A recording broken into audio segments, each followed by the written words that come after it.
¿Qué tal? Sean bienvenidos a nuestros videos de formación técnica, siguiendo con el módulo de encendidos electrónicos. El día de hoy vamos a analizar un sistema que aplica para los vehículos Aprio, para los vehículos Platina y en la marca Renault el Clio. Fue un sistema muy popular por la cantidad de vehículos que tiene este sistema, esta plataforma, y aunque también vamos a decir, la realidad es que fue un sistema que generó muchos problemas por el tipo de bobina que regularmente presentaba problemas de fuga de corriente. Vamos a analizar el sistema en general, aunque como mencionamos ahorita, la falla más común pues siempre ha sido la bobina. Vamos a empezar por la ubicación de los componentes. Vamos a ver los componentes principales. Lo que me interesa ahorita pues es la computadora. La computadora la vamos a tener aquí como número 9, es la computadora del sistema de inyección. Después pues nos vamos a ir a lo que es la bobina de encendido, que son los números 5, que son estas que están aquí. Son las bobinas de encendido, que se le llama bobina de encendido tipo lápiz. Y bueno, pues eso es lo que ahí podemos ver a la vista. Aquí pues vemos la caja de fusibles y relevadores. Ustedes la van a tener más a detalle ahí. Aquí viene la descripción de todo lo que viene en la caja de fusibles y relevadores, los fusibles que se aplican. ¿Qué me interesa ahora? Bueno, lo que me interesa es la computadora. La computadora tiene un solo conector que tiene 90 terminales, el conector computadora y conector lado cableado. Son 90 terminales. Yo puedo observar que van de 15 en 15, va del 1 al 15, del 16 al 30, del 31 al 45, del 46 al 60 y así sucesivamente del 61 al 75 y del 76 al 90. Esa es la forma de identificar el conector, es un solo conector.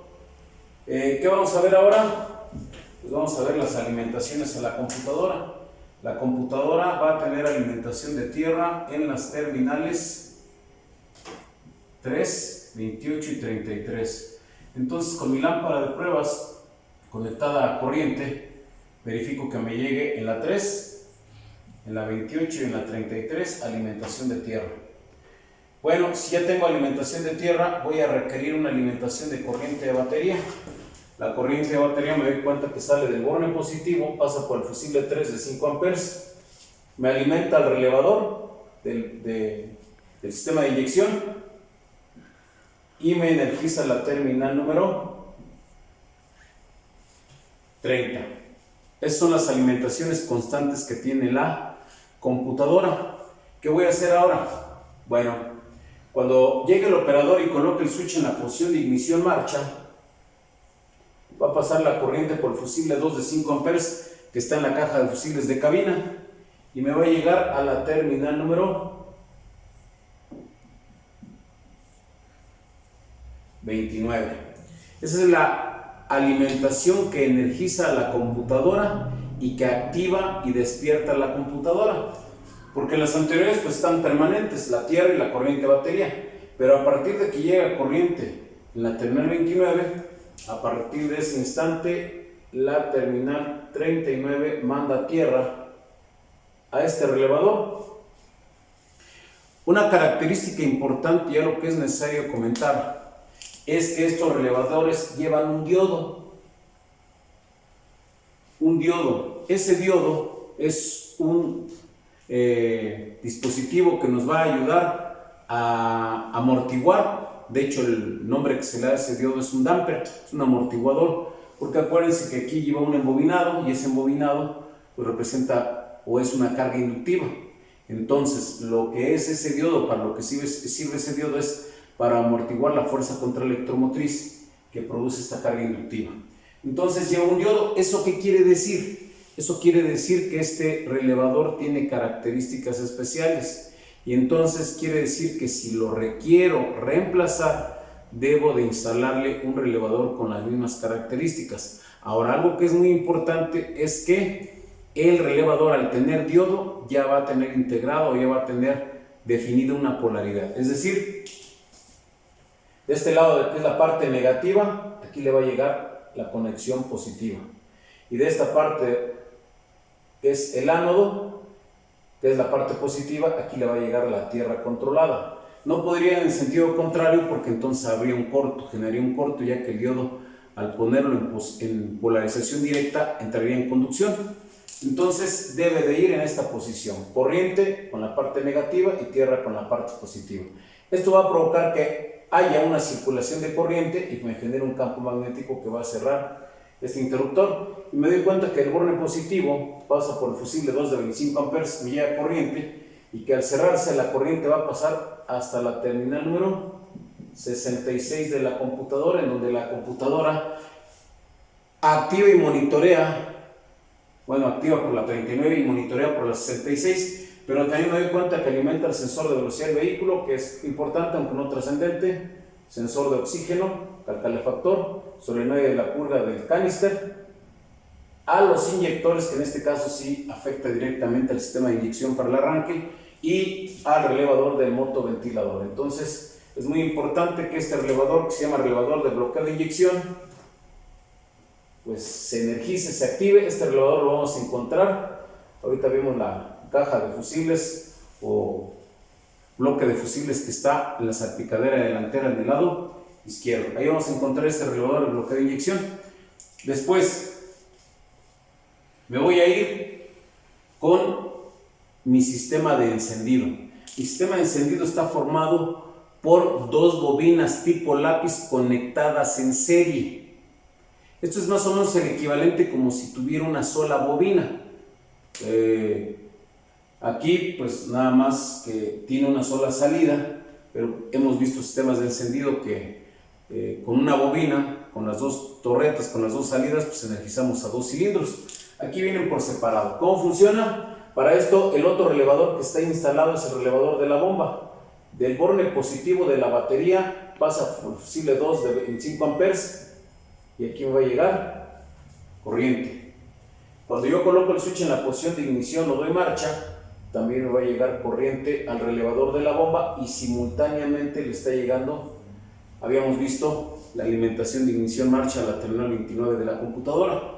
Ya con esto, el relevador y la computadora se energiza. En ese instante, la computadora, cuando se despierta y se activa, le manda tierra al relevador de la bomba. Recuerden ustedes que en la mayoría de los sistemas, el relevador de la bomba se activa por 2 segundos. Si no recibe la señal de giro del cigüeñal, entonces se desactiva. Esto mismo sucede aquí. Le llega la corriente de ignición y de aquí, de la terminal número 68, va a salir tierra controlada 2 segundos. Cuando haya sido puesto el switch en la posición de ignición y se desactiva porque no le llegó la señal de giro del cigüeñal. Si quiero y necesito que se mantenga activado este relevador, este controlador, entonces para que salga la activación constante, el switch debe estar en la posición de ignición y aparte me debe llegar la señal del sensor de giro del cigüeñal. Eso es lo que debo de verificar. Como en este caso todo está bien, pues le va a llegar la tierra, tiene la corriente, se cierra, me llega corriente a la bomba ya tiene tierra, opera la bomba, pero en este caso no estamos checando el circuito de bomba, estamos checando nuestro sistema de encendido. Y nos damos cuenta que esa corriente llega a la terminal 1 de la bobina. Entonces quiere decir que este es el borne positivo de mi bobina. Pero ahora el borne negativo, en lugar de ir directamente a un controlador, se encuentra conectado en serie con otra bobina. Entonces vamos a decir que este vendría siendo el negativo, pero aquí vamos a decir que sería el positivo de esta bobina. ¿Por qué? Porque con esta le conectamos, energizamos con corriente. Y este es el negativo que va a ir al transistor de potencia que tenemos aquí.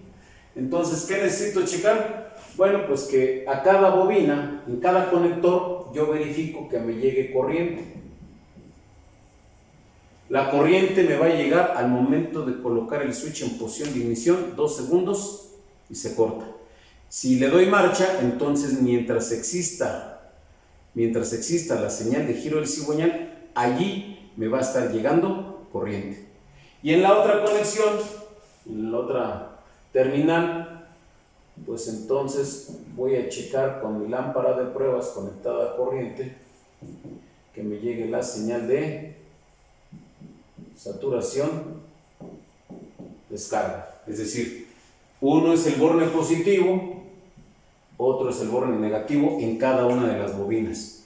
Entonces, ¿qué necesito checar? Que me llegue corriente al borne positivo y que me llegue la señal de saturación y descarga al borne negativo, es decir, pulsos de tierra al darle marcha. Bueno, esto es lo que debo de checar para verificar mi sistema. La realidad es que este tipo de bobinas, si ustedes lo observan, es muy delgada. ¿Cuál es el problema de los sistemas actuales? Bueno, el problema de los sistemas actuales comparado con los sistemas viejitos, con los sistemas anteriores, es que las bobinas son más compactas y tienen la capacidad de generar una mayor intensidad de voltaje, un voltaje mucho más alto que los sistemas anteriores, se calientan menos, etcétera, etcétera. ¿Cuál es la situación crítica? Que al producir más voltaje y al ser más compactas, pues entonces necesitamos un buen aislante.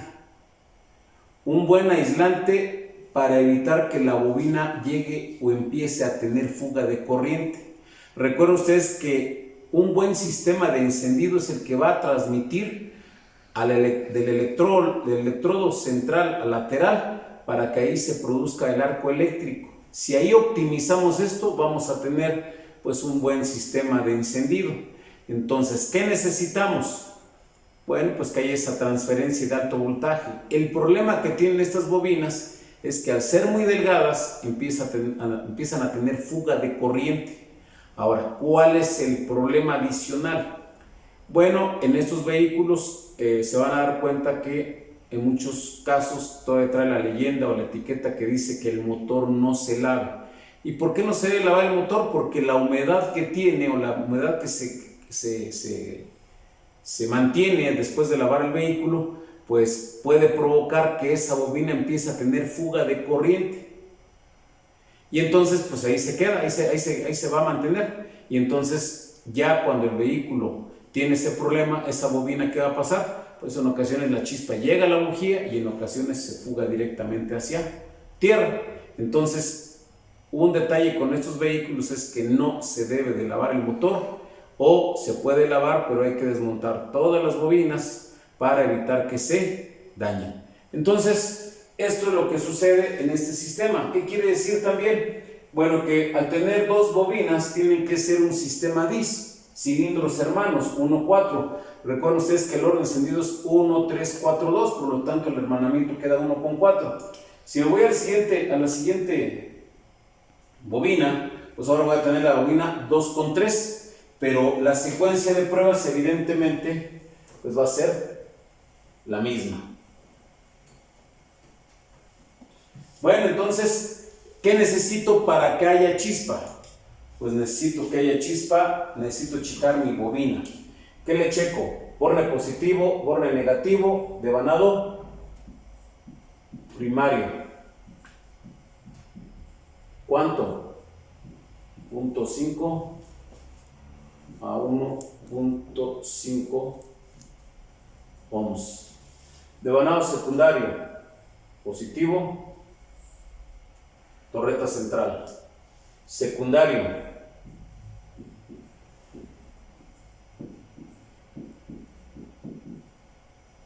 de 8 a 16 kilo ohms de devanado secundario. Eso es lo que debo de tener, aunque aquí en realidad la falla más común va a ser la fuga de corriente. Es decir, regularmente vamos a checar que el devanado primario y secundario no tienen problema, están dentro de rango, pero su problema radica en que tienen fuga de corriente. Entonces ahí es donde va a estar regularmente el problema. Y entonces ahí pues lo que se recomienda pues es utilizar un probador de bobinas para ver la intensidad de la chispa, ver si tiene fuga de corriente. Entonces pues aquí utilizaríamos nuestro probador de bobinas.